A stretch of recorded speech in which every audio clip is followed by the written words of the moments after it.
Welcome to my podcast, All Things Agriculture. I'm your host, Eric Carey, and thank you for tuning in. On this podcast, get to know those who work in agriculture on a daily basis. Find out what they do, the challenges and opportunities they face, and what they think the future holds for agriculture. You'll also have a chance to hear what they do for fun when they aren't working hard to feed the world. If you're watching on YouTube, please consider subscribing to my channel and leaving a thumbs up and a comment below.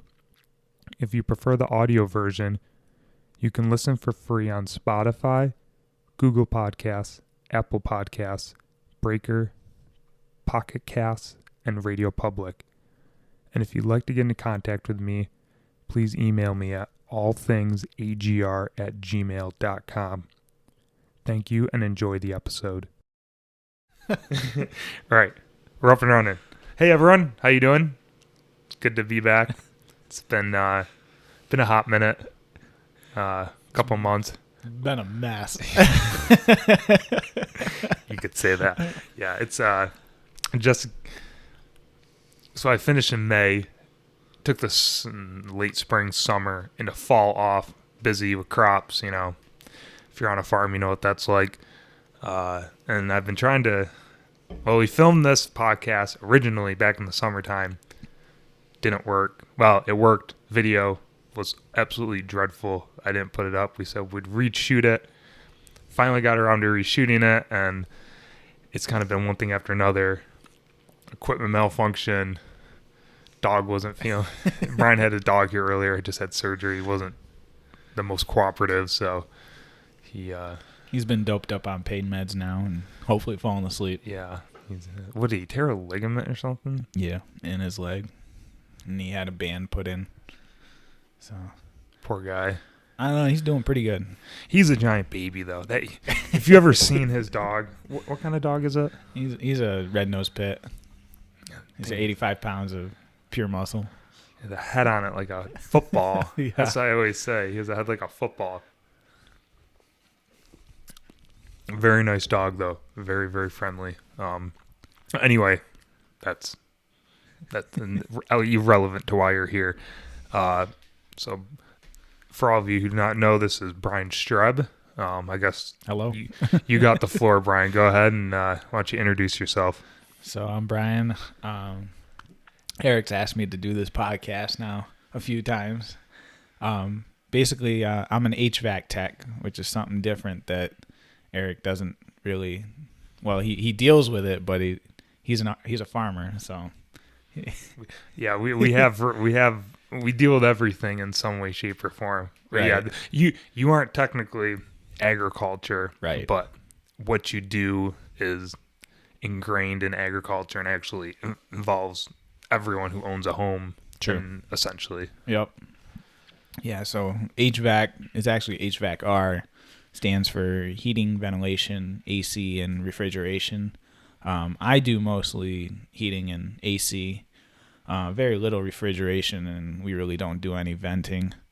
In fact, we just had a job where the exhaust vents were leaking, and my boss didn't put them in, and he's like, nope, we're not touching that. That's not us.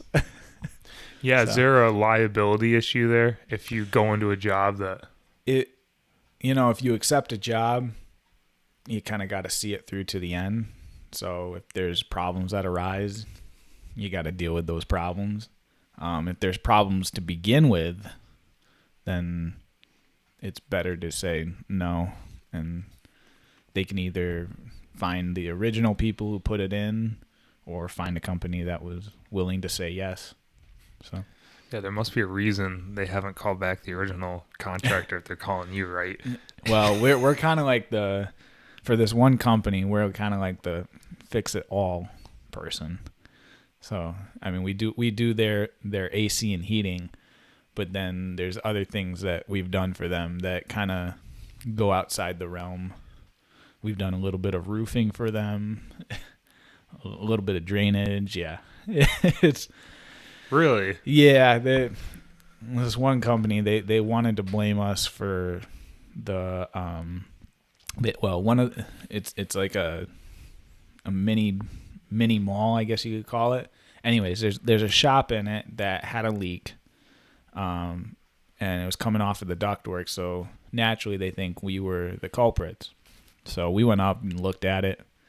Well, this company the owner of this company just had the roof redone, which he tried to rope us into moving all the units. And my boss was like, nope, not going to do that. And so the roof got redone. There's plenty of standing water on the roof. And then so they had this leak. So they thought it was our AC was condensing and on the ductwork. Like if the sun hits the ductwork and the AC is going, it can condense, and then you can get drips and what looks like leaks. So we insulated the snot out of both units in this company, and then we realized we actually put up a drain pan just to catch the water that was coming in, and so you were keeping all water, even if you did have any condensation. It was contained. It was contained, yeah, and would drain. But after we finished it, I looked outside and I'm like, wait a second, there's an exhaust fan right above one of these leaks, and I'm like, they think it's ductwork because when they looked up into it, there was actually a register inside the building underneath it, so it looks like it's ductwork. But it's not. It's an exhaust fan for something completely different. We didn't put that in. We ain't touching that. So my boss did alert the owner. I don't know what he's gonna do about it. So yeah, But we've washed our hands, so to speak. We've basically shown, hey, it's not us, even though they want to blame it on us. Call the ventilation guy. Yeah. Or is that you too? Well, it could be us. But you didn't put it in. Right. So it's not your fault. Yeah. I mean, whenever you work with people, you're trying to keep customers happy, and that's got to be a challenge. Yeah. But I mean, at some points you can say that, hey, we've done X, Y, and Z, and it proves that it's not our issue. We've basically taken ourselves out of the equation. So I guess we'll backtrack a little bit. How did you even get into the HVAC business? Good question. So I did not go to school for HVAC. I've been working now for my boss, Jim Sweazey, Sweazey's AC and Heating, for about 4 years. And basically what happened was my final semester of college, I went and studied abroad in Salamanca. I needed like one credit or one course to graduate. I think it was for my minor in Spanish. I think all my other stuff was done. So it basically was like just a semester abroad to have a great time. Where's Salamanca? Is that Spain? That's Spain, yeah. It's I think it's about 2 or 3 hours from Madrid, north of Madrid. Is Madrid the capital? Yeah, and it's like pretty much basically in the center of the country. And so I did my study abroad there. When I was there, I got into teaching English, just to kids, and I really liked it. And my contact there was like, all right, go back to the U.S., take a course, and then come on back. So I did that. To continue to teach. Yeah, to continue to teach. So I took the course and then told her, hey, I'm ready to come back. And she really couldn't help me get back. So I looked at other options, and I found a 9-month program to teach English to people within Madrid. It was to business professionals. And so you were taking native Spanish speakers who knew how much English did these people know? The classes they gave me, they knew like a little bit to like fluent. I didn't get like I did have one course that was rough beginners, but they eventually pulled that course away from me because the company that bought the course wanted somebody that could speak both English and Spanish fluently. My Spanish isn't fluent. It's good enough to get by, but it's not fluent. So I think they rated it. Their ratings were 1 through 10, and the lowest course I taught was a level 4. The highest I taught was a level 9. So and 9, to be honest, 9 and 10 they're both fluent. So and even 8 is fairly fluent. So what's it like teaching? Like, I mean, for probably anyone who's listening to this, I imagine is a native English speaker. Like, we don't think about what it's like to speak English because it just comes out. But when you actually have to teach it, it's English is a very difficult language. Yeah, it is to learn. And the hardest things too are like actions with verbs. It's been a while since I've taught English, but there's a word for it. But simple thing like go out, go up, go in, go up, go to. A verb with a preposition following it can change the actual meaning, and that's really confusing to them. They kind of have to just memorize them. But because we're teaching solely in English and we have an English accent, they learn better than if you have a non-native speaker teaching the language, because then your ear doesn't hear it quite as well. You hear the accented version. Okay, I gotcha. So anyways, so I did that for 9 months, and then I came back to the U.S. I really tried to stay. In fact, I had one of my Spanish friends. He scoured the web he scoured the Spanish government websites to figure out how I could get another visa and all that. And I would have had to have been making like 25,000 euros, which I wasn't even making anywhere close to that. So yeah, he's like, yeah, I guess we really just don't want you in our country. So, but that's because they want Europeans within Europe. Yeah. So if you have a European passport, you can go anywhere within Europe. Or even, I think even like Canadian passports and Australian passports, you can work your way around because they originally are from the UK, and that before Brexit, you could work your way through that. Anyways, oh, okay, yeah. Anyway, so I really couldn't. Plus, I had some family things to deal with. So came back, and for about 2 weeks, wasn't doing anything. I really didn't have a plan. And so my boss's son asked me one Saturday if I wanted to go out on Cuga Lake onto his boat. And so I said yes, and I told him I was looking for a job, had no clue what I wanted to do, and he asked me if I wanted to work for his dad, and I was like, sure, why not? And so here we are 4 years later. I'm an HVAC tech, and I know a heck of a lot more than I did than on my first day. Yeah, so you were about as green as they come going into it, weren't you? I was really green. So you just kind of got thrown right into the fire right at the get-go? I don't know if I was exactly thrown in the fire. Now don't get me wrong. So obviously at the very first year, I pretty much was just going on all the calls and just being a helper, learning the different parts, learning the different sizes. Shoot, I didn't know the difference between a 1/4 inch and a 5/16 inch nut driver,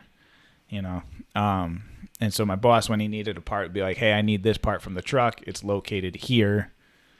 And I go and get it. And especially at the beginning, half the time I'd grab the wrong part.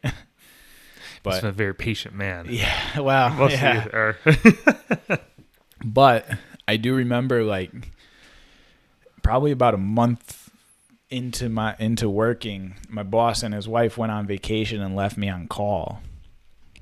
That was terrifying because I had no idea, like, you don't know what the calls are coming in. Like, I didn't have any specific calls, like service calls that I had to go do, but if there were any problem calls, I had to go out on them. And so basically I survived that week. Basically, I'd get my boss on the phone, and he'd kind of walk me through what I needed to do. So that's honestly, that can sometimes be the best way to learn, you know, to a point, you know, when you just get thrown into it like that, you either sink or swim. And well, basically that's kind of been our motto as I've worked more and more. Nowadays he kind of sends me on everything unless he's specifically, like, a customer specifically asks for him, or it's something that he knows is like a little bit trickier, or it's a 2-person job. And basically, if I ever have questions, I can always call him and be like, hey, I got this issue, I've done this, what do you think? So, I mean, like I said, nowadays I'm much better at diagnosing and fixing, and I don't need to call him, which in and of itself also pisses him off sometimes, because he's like, why hasn't he called me? But it's almost like maybe, he just kind of wants an update. But yeah, no, I've definitely gotten a lot more confident, you know, in going to a customer's house, and even basically it's gotten to the point where I'm like, just send me the address, I'll go over there, and I'll ask the customer, hey, what's not working, you know. And a lot of times I can now figure it out. So today, actually, I had a call that I couldn't figure out, which was really frustrating. I had a water heater. With all the rain, this lady's basement flooded. Oh, yeah. So the furnace still worked, but the water heater, there were lights on the valve, but nothing, it wasn't turning on. And so I'm like, oh, we got light. So that's great. We got power down here. I checked it was a vented, power vented water heater. So it had a motor on the top of it. Checked the motor. That seemed to all be good. The pressure switch seemed to all be good. My guess was that the igniter, the glow igniter, was burnt out. I mean, they're very low to the ground. You know, the water hits it, probably shorted it. Well, that would have been great, but I could never get the motor to start, because the very first thing that needed to start on this water heater was this draft motor. And in calling my boss, I'm like, it could be the gas valve, like it could all be interconnected, because they do communicate to each other, even though the motor is up here and the gas valve's down here. There is a cord, a special pinned cord that goes between the two. And so I was on the phone with her husband, and the wife was in front of me, and I'm like, all right, so I think I can put in a new gas valve, but this water heater is also 14 years old. Do you really want to do that? You know, it's possible that it goes next year. Mm-hmm. And I couldn't convince him to just change out the water heater. And he wanted the gas valve changed out. So I went back to the truck, and I'm like, wait a second. I got a gas valve and a burner. That would work. But then I don't have anything to control the draft motor. So unfortunately, I had to just get the part number and leave it. And we'll order the part and hopefully get it out to them early next week. So it's kind of disappointing, just in the fact that I couldn't fix it, and that they also wanted to save this water heater when in all reality the thing should go. Yeah, I think I told you before I lived in this house, I lived in a tenant house, which is on the other side of the farm, and I think that water heater was that was pushing like 20 years old. Yeah. And I knew it was getting bad. Well, the water heater in this house is, I think, 15 years old.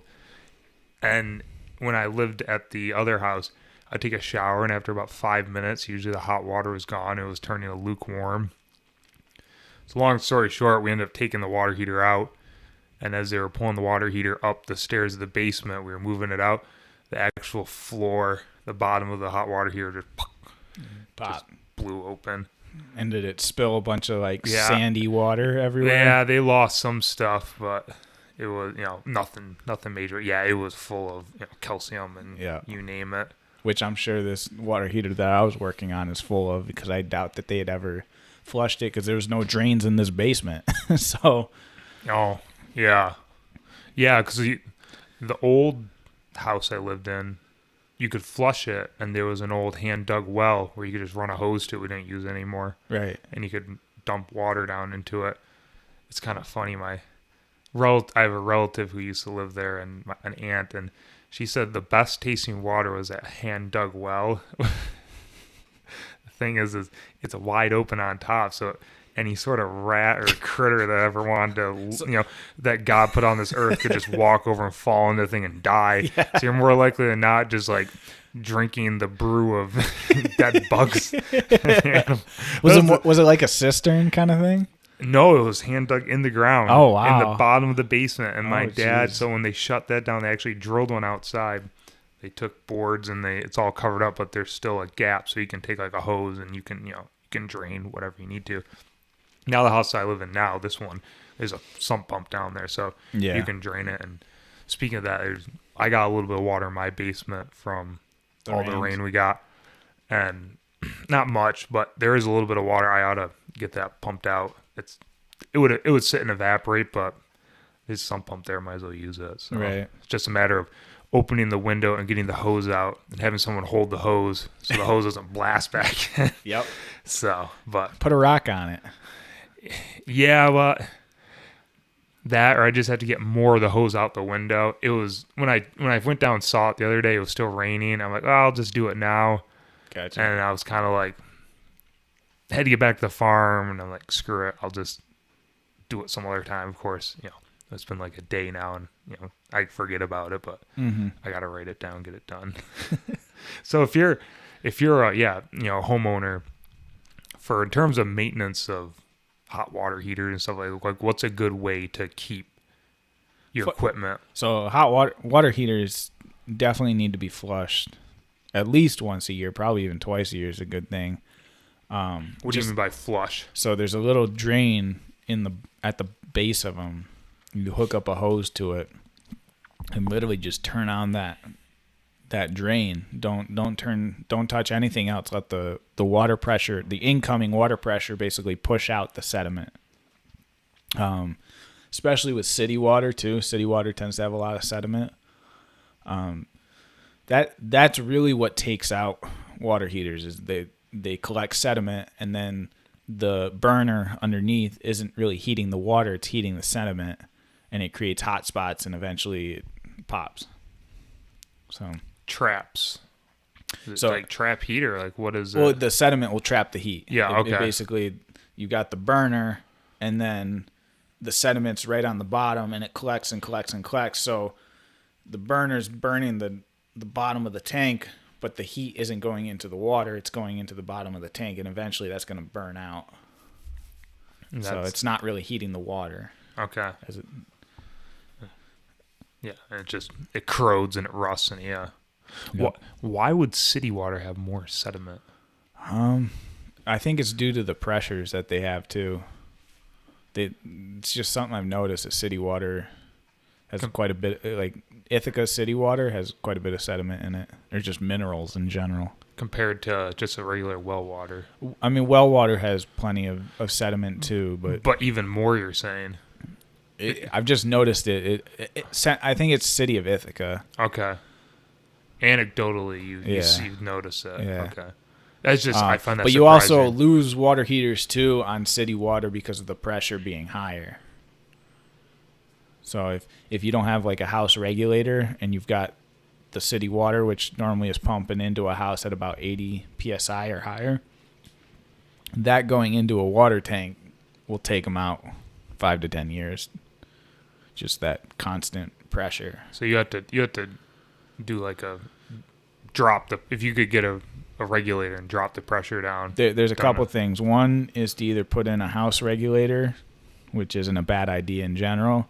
The other thing we generally do when we're installing a new water heater is we put in a domestic water expansion tank. It's a little white tank that takes. It's basically it's another expansion tank, but it takes the pressure of the water going into the tank versus the water heater taking the extra pressure.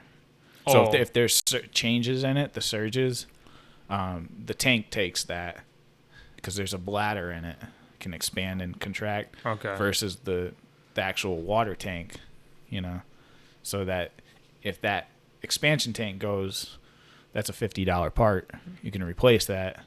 If the water heater goes, that's a $2,000 to $3,000 part. Yeah. So, yeah. And a lot more of a mess. Yeah. And you're without hot water heater. Exactly. Without hot water for a while.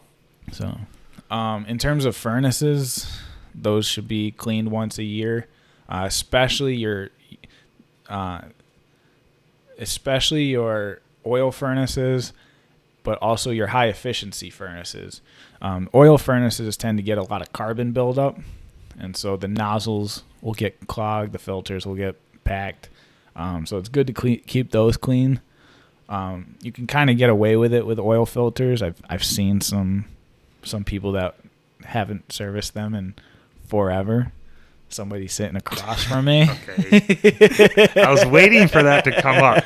I was just waiting for that to come up. It's all right. Like I said, you can get away with it, and it actually really won't damage the furnace itself.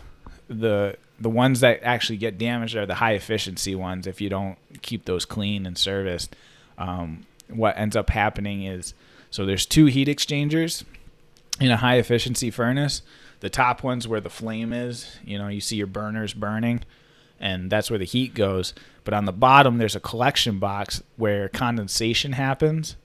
And one of the biggest things that we do is we vacuum those out when we service them, because sediment and just stuff gets into them. I mean, part of it is just the water, the condensation reacting with the metal creates particulate.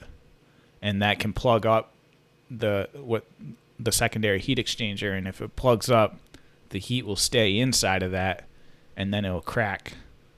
And when you have a cracked heat exchanger, that's a bad furnace. There's no fix for that. So that's big. Also, changing filters is always good. That way your motor isn't screaming for air, keeps it cool. Little things too, like pressure switch hoses and burners getting cleaned. So, and then AC is another one that once a year, basically once a year maintenance for all of your heating and AC stuff is good to do.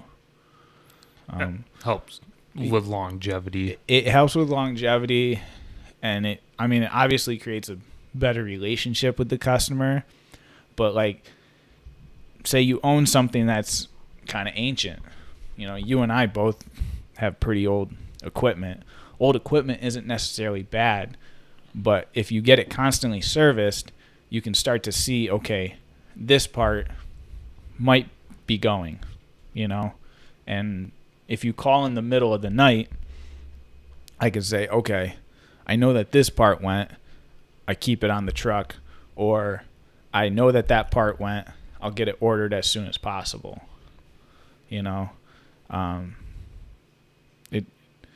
It makes our job a little bit easier if we've serviced it, because then we've looked at it. We aren't coming upon something brand new that we have no idea what the history is. Yeah, you haven't. Plus, you're also a repeating paying customer, so that helps too. Yeah. That's one of my boss's biggest philosophies is people that get their stuff serviced, they get put on the list. If they have an issue, we get to them as soon as we can. Whereas other people, you come into like January when stuff is breaking, my boss will be literally like, I've got a whole list of people that need stuff fixed. I'm getting to them, and then there's people that are calling saying, hey, this is broken. Can you come fix it? And it's like, well, we're 2 weeks out. You want to wait till then? Yeah. So. Yeah, it's just a reality. Yeah, it really is. You can't, you have your paying customers, you have your regulars, and they should be serviced first, especially if they've been with you and like you said, you have that relationship. Mm-hmm. Loyal. My dad always says loyalty doesn't really mean a whole lot in a lot of businesses anymore. In a way, it's all bottom line. But I think there's still, and he does too, that loyalty should mean a lot. in business. It should mean something. Yeah. Yeah.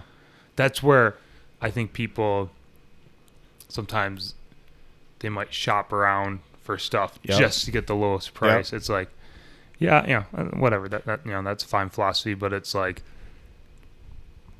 I have a guy that's local who I know if something breaks at 10 o'clock at night, I can call him up and he'll be like, either help you over the phone, be there that night, or be like, I'll be there first thing in the morning. Right. And it's like, that's... Well, here's another thing, too. I had a call today, even. I serviced this guy's boiler probably about 2 weeks ago, and it was running, no problem. The draft motor was kind of loud. I oiled it. Well, he called, and he's like, it's really loud. Is there something you can do? So I came back. I sprayed it again. I got the number, and he's actually saying, hey, can we actually just do a change out? I mean, we might look into the price of how much to replace that draft motor, but his boiler is absolutely ancient. And it's a pretty loud draft motor for, you're trying to sleep at night, you hear this really high-pitched noise. So the guy has heat. Like, it's not like he's without heat, but I know my boss, after telling him today, hey, he wants a new boiler, we're probably going to do it sometime next week. And I know we have calls throughout the week. My boss will probably reschedule one or two of those to try to free up a day just for this one customer that we've been servicing his boiler since I've been working. And actually, I think my boss, Jim, has been servicing that house for quite a while. So. Yeah. No, that's like I said, sometimes you don't see, in a business like yours, I think you see it, but in some other businesses you see it, there's a lot more shopping around, and like I said, which is fine. There's plenty of shopping around even in our business. People will call up, say, hey, can I get an estimate for this? Okay, yeah. Half the time, my boss is in a very fortunate position due to his longevity and how long he's been doing this and his reputation. If there's a customer that calls and says, hey, I want an estimate, there are times where we'll be like, you know what, I really don't want to do it. And he doesn't have to, because he's got quite a long customer base. But he can also go, okay, let's go see what it is, and then give them the estimate, and then get it done properly within a timely manner. So I think it's cool, because a lot of times it's our customers that we've been servicing the equipment that we're doing new equipment installs. We're swapping out the old stuff, and my boss, Jim, put in the old equipment. So okay. that's how long, like, it's a full cycle of this equipment has now lasted 20 years. Let's get it out of here and put in a new one. That's a testament to his reputation and his relationship with his customers. Yeah, for sure. Yeah. Wow. Yeah. That's really cool. But how long do you say he's been doing it for? Well, he did a little bit in Houston and then came back to Ithaca for a guy he worked for like 3 months, and then that guy sold the company. And he said the day he quit was he was working a building downtown in Ithaca that was like an apartment building, so a lot of people that were without heat. And he got called back and was like, hey, this little old lady needs heat. You got to go there. And he's like, are you kidding? I've got an apartment here that needs fixing, and I'm in the middle of it. They're like, no, we're pulling you off of that job. And so the maintenance guy of that building was like, hey, Jim, you want to be our maintenance guy for all our properties? He's like, yeah. All right. Let me go run the truck back and drop my keys, and I'll be back in an hour and a half or two, and I'll take care of this. And so he got back to the office, called his wife, who I think was pregnant at the time, and was like, hey, I just quit my job. come bring the van or bring the car and bring my tools so I can go do this other job. And that's how he started. Wow, that's a cool story. If it weren't for that little old lady who lost her heat, you might still be working. Wow. Yeah. So that's, I mean, to get a whole, obviously he's talented in order for the guy just to be like, hey, take the whole thing. Oh, he used to do actually a lot more commercial, like skyscraper type stuff back in Houston too. Like big air conditioning, big refrigeration, massive Yeah. stuff. And so this residential stuff that he does now is kind of simple to him. Yeah. He doesn't have to worry about like balancing air.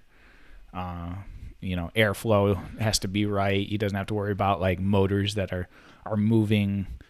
I know you don't know the numbers, but that are moving a certain amount of air, that you have enough makeup air and all that stuff, and big honking motors and boards, and lots of ductwork. But he said in Houston he would be on jobs where they'd go floor by floor, but they had to be on radios because, like, think of like a skyscraper, how big a floor is.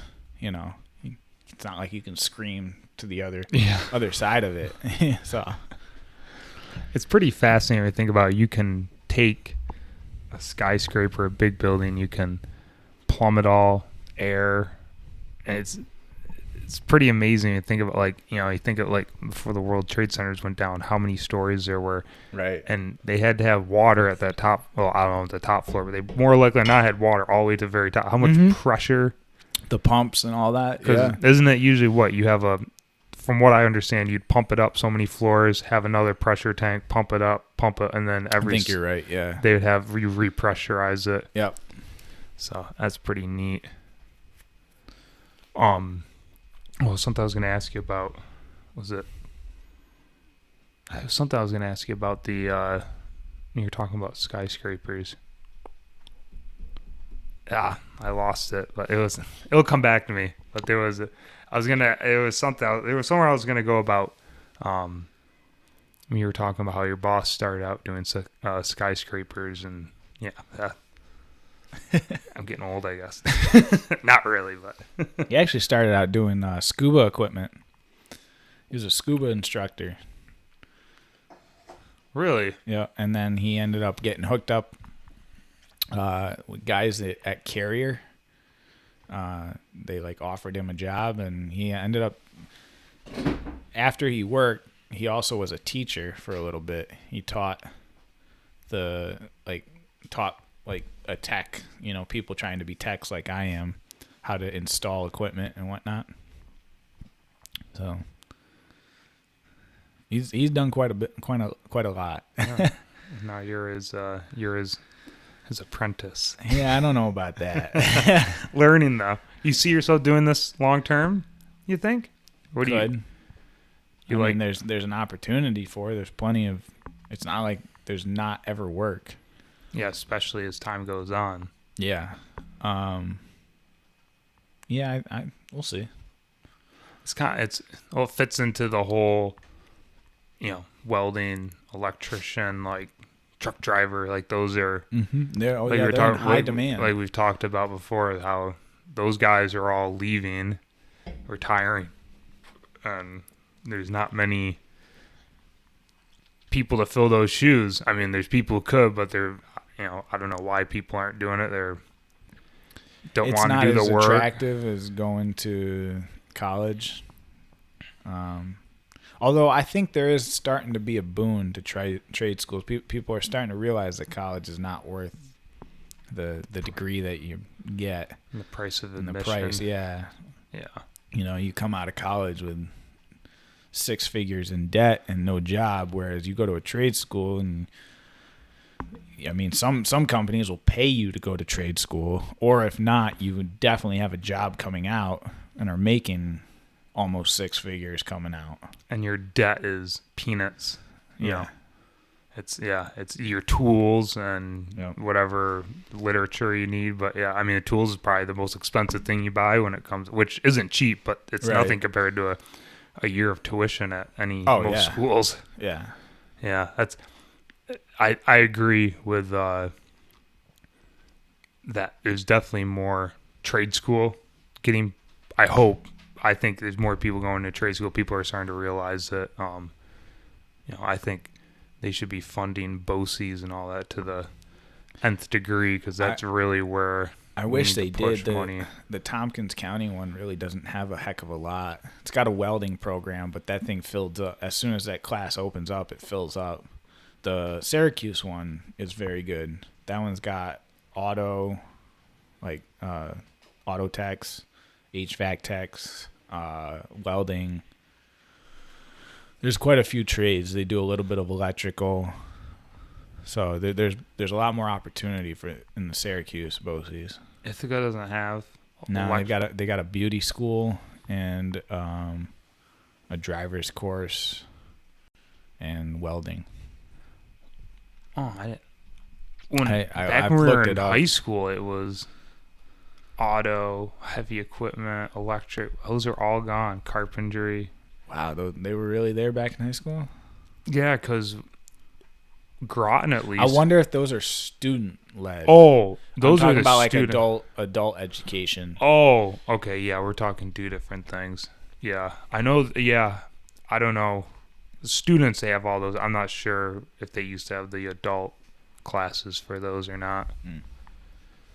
Because you're doing, you have to do stuff like that for certification. Take BOCES classes.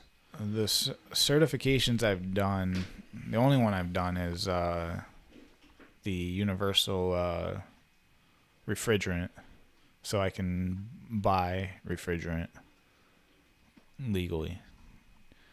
Like it's you have to have a basically not a degree, but you have to take a course so you can buy refrigerant. You have to understand the It's specific. that regulated? Yeah, it's fairly regulated. I think this is my card. There's a million types of refrigerant, aren't there? Yeah, technician type. No way. Type universal. So it's a 4-part test. There's type 1, type 2, type 3, and then like Common Core or something like that. And each one of those tests are 25 questions. You got to get an 18 or better on each one of them. So once you get it, you're good, or do you have to constantly? I don't have to redo redo that again. So that's nice. Yeah. But it definitely left me with a lot of questions, because the people I took that course with, they had all been taking like an air conditioning course. So they had a lot more in-depth knowledge of like chillers and low pressure systems and little basic air conditioners than that type of information than I do. I'm just pretty much good at residential and some commercial.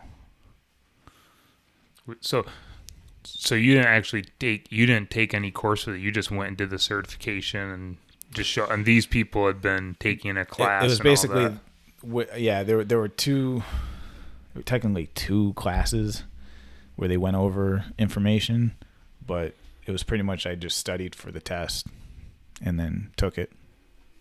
So, and I passed. Good enough. You didn't make a fake card, right? The black market refrigerant cards. Well, because if you call up the company, you have to give them like your number, and that's how they. Is that air gas? Or is that different?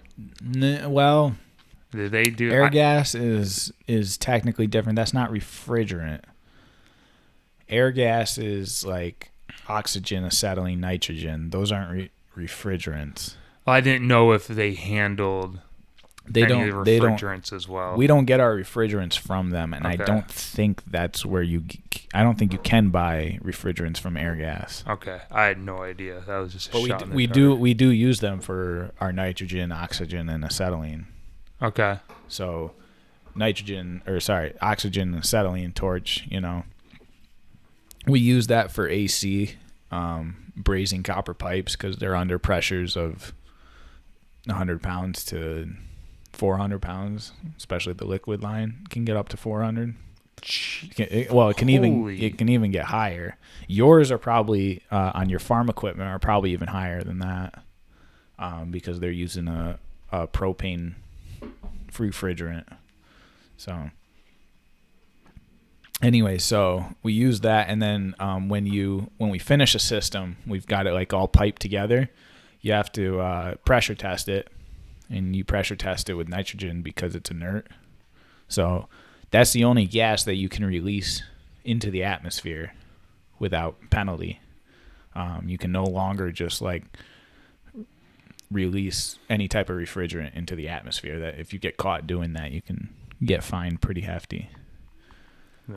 With all the regulations, and that's why they're going towards these different propane or butane refrigerants.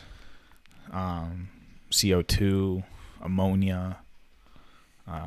You said propane. There's another fuel that they're trying to go to just because the carbon footprint of them, like if they get released into the atmosphere, it's not as bad.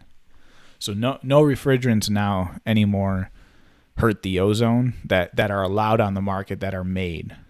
The only one that still is really used, not that much, but is still used, is R22. That one does still hurt the ozone at like 5% or something like that. I think it has a 0.05 ODP or something like that, which is an ODP is ozone depletion percentage. Okay. So what does 5% mean? So it destroys I forget how they calculated it, but there's an ODP and then there's another number, and it's like an environmental number. You could look them up. And those, the other number, which I wish I could remember, it's HFC. So yeah, they got rid of HFCs, hydrofluorocarbons, ozone Depletion potential, and global warming potential. Global warming potential. That's the other one. So every refrigerant has an OD or has a GDP, a global warming potential. R22 is pretty high. 410 is even relatively high. The ones that they use nowadays, the ammonia, carbon dioxide, butane, those have a pretty low GDP as well, and they have a zero ODP. Everything nowadays has a zero ODP, but the GDP, they're trying to lower that. So the global warming potential numbers, they're trying to get refrigerants that, if they go into the atmosphere, don't hurt it. So it used to be back in the 80s. Techs would go and just and let freon just go, and then they didn't know. Yeah. They didn't know. And what's actually really funny is R12, one of the first kinds of refrigerants that was widely used. It was used in cars, AC units. It was really widely used. You used to be able to buy it for like 50 cents a pound, and then this protocol went in that banned it from being produced, and from one day to the next, it went from 50 cents a pound to like $100 a pound, just skyrocketed. Yeah, and you can still buy it today. Basically, if you're buying it, you're buying what's basically used. So nobody's producing those refrigerants anymore. They're just still out in circulation. Exactly. Whatever supplies left. Yep. So eventually, as time goes on, it'll be less and depleted less. And gone. And there will also be less. There's obviously less equipment that uses it. So like when we replace air conditioning equipment, we generally are replacing equipment that ran on R22, and we're upgrading it to 410. And I wouldn't be surprised if in a couple years we get another refrigerant that upgrades 410. So Yeah, that's the good thing about technology. It moves. Yep. And gets better and better. Europe actually is ahead of us in that regard. Yeah, They've got better refrigerants in their equipment. And who knows, that might help something like a heat pump, might make them better. Right now I'm not too high on heat pumps, but why is that? Why is that? There's a bunch of reasons why. Let's start with the simplest one, the cost. You put a heat pump in with 2 or 3 Swifts, basically that. So like your condenser, the thing outside, and then you got put in 2 Swifts, the things that go up on the wall. Yeah. You're looking easily 10, 15 grand. Whereas the AC we put in, you put in the evaporator coil and the condenser and the line sets. I don't think we charge more than $5,000 for that. So, and ours will last a heck of a lot longer than that heat pump too. So why do you see so many of these heat pumps going in? One, NYSEG was pushing them quite hard. They were giving out rebates for them. Okay. So then the government must want them. Yeah. Oh, definitely. The other thing too is when you've got apartment buildings, and especially in a place like Ithaca Lansing has a moratorium on natural gas. So if you want to put something in, it's either going to be propane, oil, or all electric. So even if there's a natural gas line, you can't tap into it. If there's a natural gas line on your property, you can tap into it. But you can't bring so say if the pipe ends 2 doors down, you can't bring it to your house. You can't extend it. Oh, I guess I always thought those moratoriums were just on drilling itself. It's actually you can't build out infrastructure at all. Right. So when you've got like Ithaca's throwing up apartment buildings like crazy, and when you need to heat them, really the cheapest way without adding more into the natural gas grid, which is difficult. You got to find the pipe, get into it. That's why heat pumps are such a common thing nowadays. However, if it gets cold enough, they really don't heat. That's another reason why I don't like them. If we have 2 weeks of single digits, you're going to be cold off of a heat pump. What do they shut? They shut down. They work, but they don't really. They don't maintain. Like your furnace, if it's cold in here, you turn your furnace on, it'll reach that temperature. A heat pump, you might have it at a specific temperature, and it might drop and never. If it's cold enough, it might never come back up. It might be fighting to try to even maintain the drop. Oh. So that's another reason why I don't like them. Third reason why I don't like them is they are a pain to work on. They're pretty much just one giant board. Whereas with our AC, everything's got parts. You got a compressor, you got a contactor, you got a capacitor, hard start, you got a motor. All those parts can be changed if they go bad. And so that's why I prefer AC. It's basically like a giant motherboard from a computer, and if something goes bad, you can't you do trash anything. The whole thing. Yeah, and the other thing too, companies are just trashing their own product after 5 years. They don't keep it around. So say you buy a unit and it breaks 7 years down the road, something that you paid $15,000 for probably shouldn't be breaking 7 years down the road. And then you can't get a replacement part, can't get a replacement board. The warranties run out. You have to buy a brand new one. The warranties, I think, are only like 2 to 3 years. The AC, I'm not 100% sure on the AC. I know it's at least 5 years. And I know with our furnaces, if you register them, they're 10 years. And I think the same goes for the AC. Rude is the company that we put in. If you register them, I believe you got 10-year warranty on the parts. So if a part goes bad within 10 years, we can warranty it.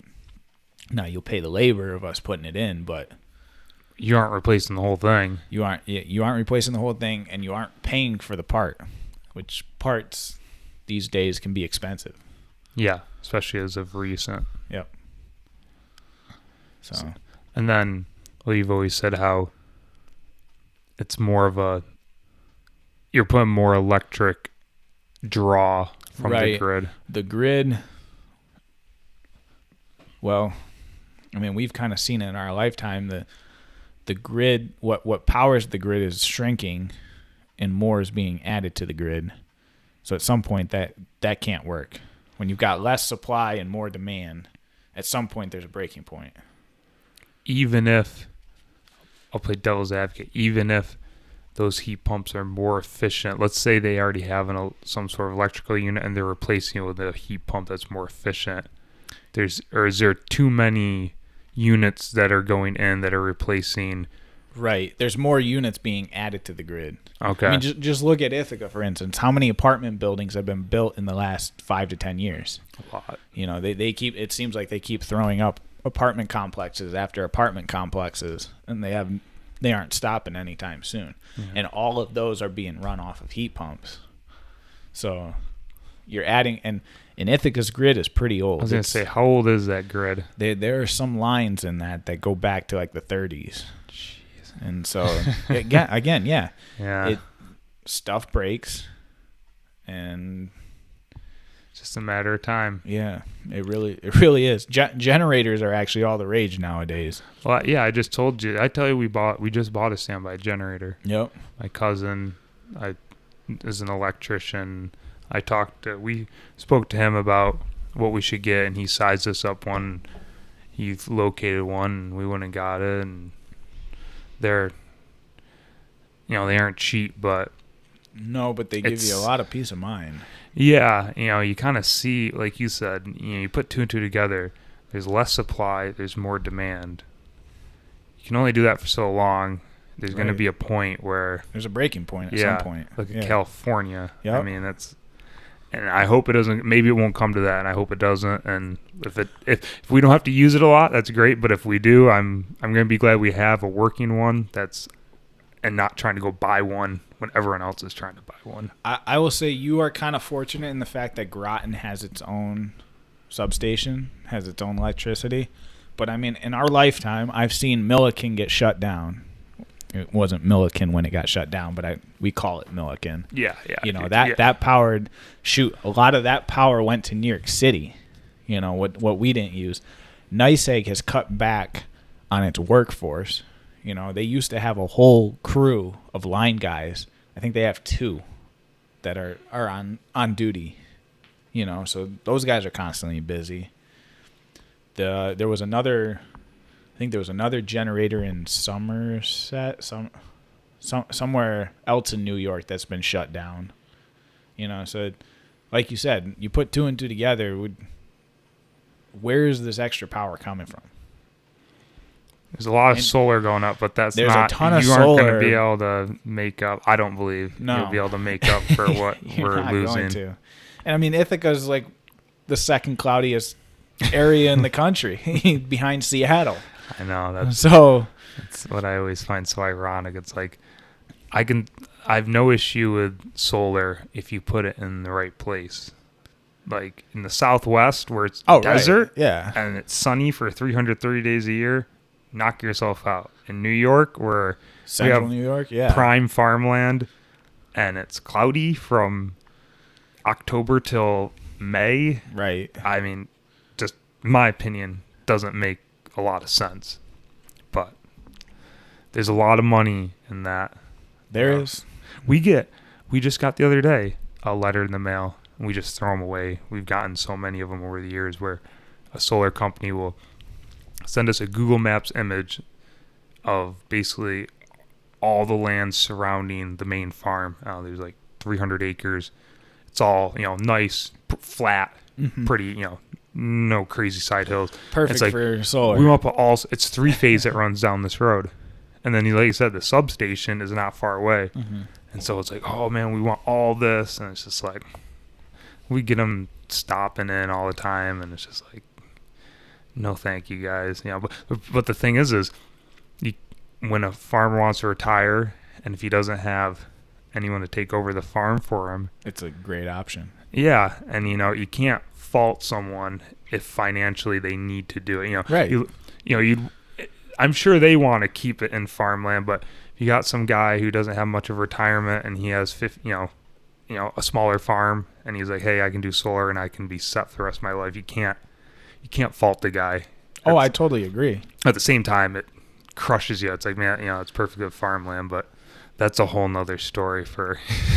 Well, personally, I prefer looking at farmland than solar panels. Yeah, so do I. Yeah, if you want to do them on your roof, go for it.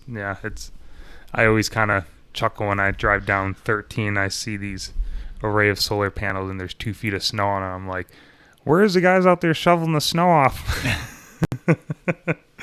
But yeah, I don't know. Solar panels on roofs is another thing that I don't like, because you're adding. Each one of those panels weighs probably between 50 and 75 pounds. You put that on your roof, and then you get ice and snow buildup. Think about how much weight is on your roof. Yeah, I didn't even think about that. That's a lot. And some of these... A lot of those houses, especially downtown in Ithaca, were built in... they're built properly because they're still standing. Yeah. They actually use true 2x4s and whatnot, but still, that's a lot of weight to put on a roof. That is very true. The one cool thing I must say from solar is it's given, I've had some friends even on this podcast too, it's brought about different agricultural avenues for like grazing sheep and stuff underneath them, which is they can have sheep graze underneath yeah them? So I have a couple of friends who have businesses now where they actually will go to a solar company, will put in 100 acres of solar panels, and they'll, my friends will say, hey, I can do all the maintenance, or maybe it's the person who owns the land. I'm not sure. They get in with the solar companies or with the landowners. I'll bring sheep in and maintain it, and they get payment for it. And yeah, I have a buddy, he and his fiance just moved back to Vermont, and they have quite a flock. I had her on Nico. I had her on the podcast back in the winter. You can go back in the earlier episodes and find it. And they were all over New York State and up in New England. Now I think now that they're back in Vermont, they're kind of concentrating more in the New England area. But yeah, that's the one cool thing with that has come from solar. But yeah, from an electrical power standpoint, it doesn't make much sense to me. Well, the other thing too, and this kind of gets a little bit political, we have so much natural gas underneath us that's the best fuel to burn because it's dry when it burns. It's not wet like LP, liquid petroleum. But unfortunately we can't access it. Squash that, yeah. There's a lot of it too. We could be the Saudi Arabia of the world of natural gas if we wanted to. Yeah. Like you said, that's another rabbit hole we could spend a long time chatting about, but yeah. But I guess we'll kind of move into the more of the what does Brian like to do besides working on furnaces and hot water heaters, and when you're just kind of laying low and well, my modified soccer season just finished a couple weeks ago. I coached that in the afternoons in the fall. We did all right. We were 5-4-2, but one of the things I like is, so anybody who knows anything about soccer around the area knows that Lansing's pretty good at soccer. We're the only program that still has a JV program, and so my kids is a true modified team of 7th and 8th graders. Every other team we played was 7th, 8th, 9th. There's definitely a jump from 7th to 9th grade. So we competed in every single game we played. Like, there was only one where we lost by 3 goals. And so I was really happy to see that our kids did so well against basically kids that are older and bigger and faster than them. They competed. Yeah, because at the next level, you get up to the next level, and then you look at our current varsity squad who's going to go play for the sectional title on tomorrow. They've just absolutely just walked through their entire schedule, kind of like what Groton football has done this year. Yeah. Yeah, they've done really well for the 8-man team. Yeah, they've been very impressive this year. I haven't seen a game, but I read about in the paper doing really well. So, but I mean, you go back and look at I'm proud to be part of the Lansing soccer program. I've went through it and then I've been a coach in it, and we've been in the state tournament past, I don't know, 6 or 7 out of 8 years. There's only been, I think, 1 year that we weren't in it. So it's pretty fun. Yeah, you guys are always a soccer powerhouse. Yeah. Still are, yeah. So I do a lot with that. And to be honest, that is kind of a year-round thing. We try to keep the kids playing year-round, so I coach during the winter and during the spring. Oh, you do? Mm-hmm. Like at the indoor? So I haven't done it in a couple years, but I used to have a team that I would coach on weekends at the field that we'd play in a league. And then spring, I would normally take just the high schoolers. We'd take 9th through 12th and make a spring team and go play in the BCSA league. So we'd play down in Binghamton and those teams. And normally we got our butts handed to us. I was gonna say, that's good competition to play against. Again, it's that's what it purely is to get them ready for the fall, because when they play their fall schedule, it's not till they get to the playoffs that they actually see anybody decent. Yeah. So I mean, you get beaten up by a bunch of the larger city schools, and you go and play some small Groton school. It's kind of even though they probably don't even play us. No, we do play you guys once, but like even T-Berg, who used to be a pretty good rival, I think Lansing beat them 4-1 this past year. You know, that Southern Cuba was their closest game at 3-1, and it really wasn't a close game. How about Dryden? Is Dryden any good yet? Or 6-0. anymore? Well, a couple years ago they swept Lansing on 2 very close games. I think they're like 1-0 or 2-1 games. But for the past 10 years, that one was like the anomaly. For the past 10 years, Dryden hasn't really produced much of a threat. I think this past year was like 6-0, 4-0 or something like that. So yeah, I coach. I also play in adult leagues from time to time. I'm a goalkeeper. I prefer to play at the field than JM in Cortland, even though that's like 2 minutes from my house. When you say the field, are you referring to the one in Lansing? Yeah, that's the name of it. Oh, it's called the field? Yeah, there's the rink and the field. Okay. The whole thing is called the Community Recreation Center. Okay. I haven't been there in a long time. Long time. Why do you like it better than JM? Oh, it's softer. My body's getting old. The one at JM is like a half inch of turf, maybe an inch, and then underneath it's concrete. Ew, so yikes. You dive, and then the next morning you're like, oh, my back. And you normally play on Sunday night, so like Monday morning is not a great start to the week. You're all crippled up. Pretty much. And then I also, in the spring, I coached the Lansing tennis as well. So I don't play as much as I used to of tennis. I wish I played a little bit more, but if I find somebody that wants to go hit, I'm always happy to go do that. So, and then I got my dog. Do a little bit of woodworking in my basement. I have ceramics as well. Have you ever seen all the ceramics in my basement? No. I'll have to show you that sometime. I got a bunch of molds. I actually don't have the kiln hooked up. I have a kiln downstairs. You do? Yeah. But I need a bigger panel. My panel is like a 100 amp panel that's completely filled. So I'd have to put in a new panel. I did not know that. Mm-hmm.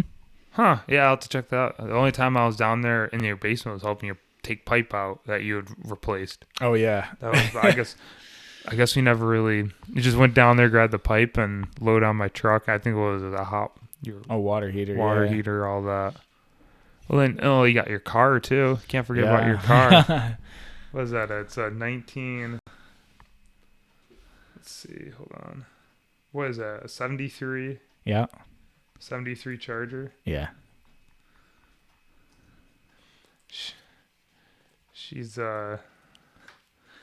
she's not the most aesthetically pleasing thing right now. I mean, yeah, like these images kind of. Those images are a lot nicer than what I own. But it's it will look like that someday, right? Yeah, someday. There you go. That one's not too bad. Right where your finger was. That one or that one? That one. That one's not too bad. That's kind of what. I think mine had a white top though to it. But it's the same. It's the same color, right? Yeah. Can I zoom up? So. But mine, the one thing I do like, I don't think that one has it, is my rims kind of match the color, the exterior of my car. Yeah, they do. They're kind of a yellowish gold tint. Yeah. So I might keep it that color just to keep the rims and matching, might up the value an extra $1,000 or something like that. Is that a vinyl top? Yep. Yours doesn't have that though. It did at one point, but it doesn't have it now. What is your end goal for this guy, for your Charger? In terms of like, do you want it to look like this, or what are you going for? I would like to try to get it restored to what it used to look like. Maybe put a couple of my own personal touches on it, but nothing. I don't want it to be like super flashy, if that's what you're wondering. You want a classic look? Yeah. I'm a classic kind of guy, anyways. It's it has a lot of legroom, which is really nice. It does have a lot. It is a lot. That thing's a boat, man. Yeah. I drove it the next day, and I didn't have that stalling issue. That was the first time I ever had that stalling issue, where it just cut must out. have been cold. Yeah, I think it was the temperature. She don't like the cold weather. Nope. But yeah, she's got no acceleration, but once she gets up to speed, she hammers. She goes. I think I've taken that about 90, and it wasn't like it was like it was just fine. It was just cruising. I'm sure she got. Do you know how many horses it has in it? I know. I wonder. 318. Because that's what it is. There's a 318. Okay.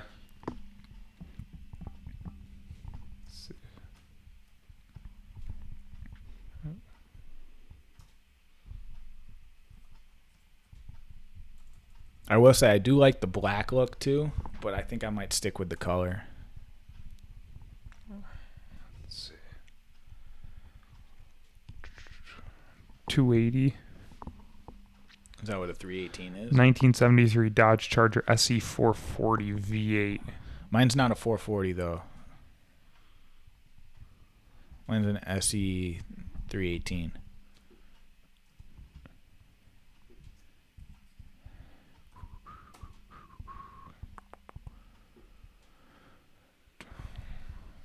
Yeah. Unless it is, and I don't know that. I'd have to double check. Dodge Charger SE 318 V8. Yeah. Horsepower, torque. Not sure. Well, anyway, she's got power. Mm-hmm. That's what matters. Lots of it. Yep. Got to get it tuned up just a little bit more before I start working on the aesthetics. But doesn't have a lot of rust. Only 37, now about 38,000 miles. That's crazy. Must be. It's just been a summer vehicle. It was sitting in a garage for 25 years. The last state inspection I had on it was 97. So the guy who owned it, who I bought it from, literally had it in the farthest bay of his garage and wasn't working on it. He was working on other cars. and he needed the room. So he's like, all right, I'm getting rid of this. And he also, I mean, he gave me a great deal if you ask me, but he basically just got the money back that he put into it.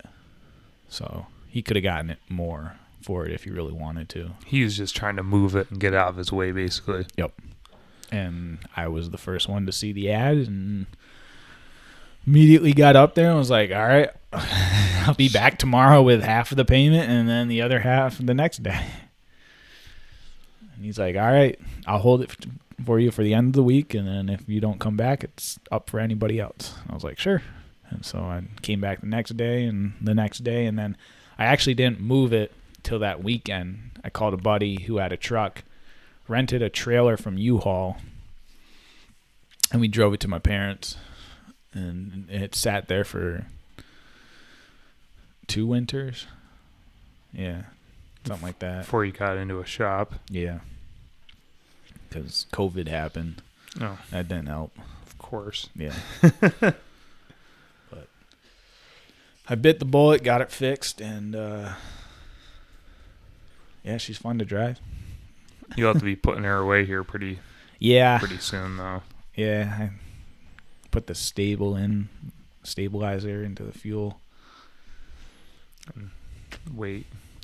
Well, actually, I got to talk to the mechanic because he wanted to pull the engine and replace every gasket on it. Like, he got to the majority of it, like on the edges of it, what was visible and rubber he replaced, but he'd like to take apart the engine completely and clean it and replace any gaskets that are still in there. Because they're really old. They're original, yeah. So they're probably, I mean, since they haven't been touched, they're probably still functional to some degree, but it'd be a good idea to get them out of there. Yeah. Like you said, you don't see any oil. Yeah. Right. Yeah. Yeah. It's probably, when you think about it, it's probably just, it's almost like it's sealed itself. Even though the seals are gone, right. They've sealed themselves back up. And it's if you took it apart, you would, it's just going to ooze oil from every orifice within the motor. It's so old that it's engine, I mean. Yeah.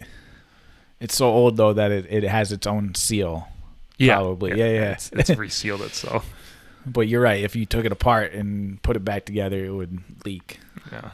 So, actually, my other car is in the shop right now for a power steering failure. Is that why you're driving the white Saab? Yeah. That's my mom. Yeah. Well, it was mine originally, but then I sold it to her. Got the red one. We're a Saab family. Yeah. Don't tell a police officer that. Inside joke. Oh man, that was funny. I'll just say a short little version of the story. Brian and I one day were driving. We were actually coming back. I met my sister and brother at Darien Lake. My sister lives like 30 minutes away. So I was going out, told Brian about it. I said, yeah, I'll go to Darien Lake. So we went out there, rode on some rides, and saw my sister and brother and all that. And we're on our way back and get pulled over by a cop. I was speeding. I knew I was speeding. I didn't realize it until I looked at my GPS. So I was going almost 20 miles an hour over the speed limit. Anyway, cop was cool. I said, yeah, I was speeding. He's like, okay. And then he starts ragging on me because I'm driving a Chevy. And I'm just laughing. It was funny. He's like, I had to pull you over because you were driving a Chevy, blah, blah, blah. And you were speeding, blah, blah, blah. And so he was a really cool cop. And he comes back, gives me a ticket. And then he's like, how'd it go? He's like, well, at least you weren't driving a Saab. Yeah. Yeah. You pointed at me. Yeah. The cop goes, he gives me a ticket and he's like, busting me about the Chevy. And he goes, there's the two worst brands that you can buy are a Chevy and a Saab. And I turned to Brian and just started losing it because Brian, you're the only person I've ever met, I think, in my life who drives a Saab. And the fact that the cop just randomly said that was just so. Now whenever I talk about Saab, that's the first thing that pops in my head is that cop's gonna hunt you down. He's like, I'll write you both the ticket just because you drive a Chevy and you drive a Saab.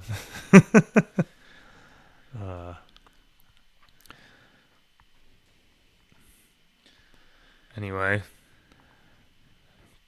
call it a night? I think we could call it a night. All right. Sounds good, man. Well, thanks for finally making this happen, man. No problem. Good talking. We got the audio and the video I think everything's saved. I'm pretty confident. If it doesn't, then I guess you'll be getting a call from me. Hey, we got to do this again. Hopefully not. We should be really good at this by now. I know, right? But anyway, yeah. Thanks for coming on, Brian, and thanks for watching or listening, however you are tuning in. And like I said, if all my contact information is in the description below. Like and subscribe if you want, and catch you in the next episode. Thanks.